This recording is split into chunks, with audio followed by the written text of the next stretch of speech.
মধ্যপ্রাচ্যে উত্তেজনা আরও তীব্র হয়েছে।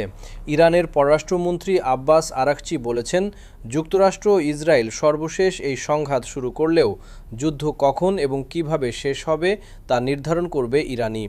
এক্সে দেওয়া এক বার্তায় তিনি জানান, ইরাক ও আফগানিস্তানে যুক্তরাষ্ট্রের সামরিক অভিজ্ঞতা থেকে ইরান 2 দশক ধরে শিক্ষা নিয়েছে এবং সেই অনুযায়ী নিজেদের কৌশল গড়ে তুলেছে।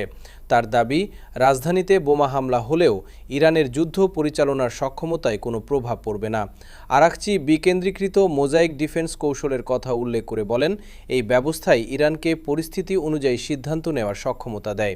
এরই মধ্যে ওমানের মধ্যস্থতায় চলমান পরোক্ষ পারমাণবিক আলোচনার সত্ত্বেও যুক্তরাষ্ট্র ও ইসরায়েল ইরানে হামলা শুরু করে।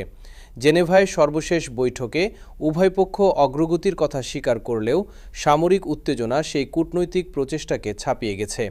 হামলার জবাবে ইরান অপারেশন ট্রু প্রমিস 4 নামে একটি অভিযান শুরু করেছে বলে জানিয়েছে, যার আওতায় ইসরায়েলি লক্ষ্যবস্তু ও অঞ্চলে থাকা মার্কিন ঘাঁটিতে ক্ষেপণাস্ত্র ও ড্রোন হামলার কথা বলা হয়েছে। পরিস্থিতি দ্রুত পরিবর্তনশীল, আর আন্তর্জাতিক মহল গভীরভাবে নজর রাখছে।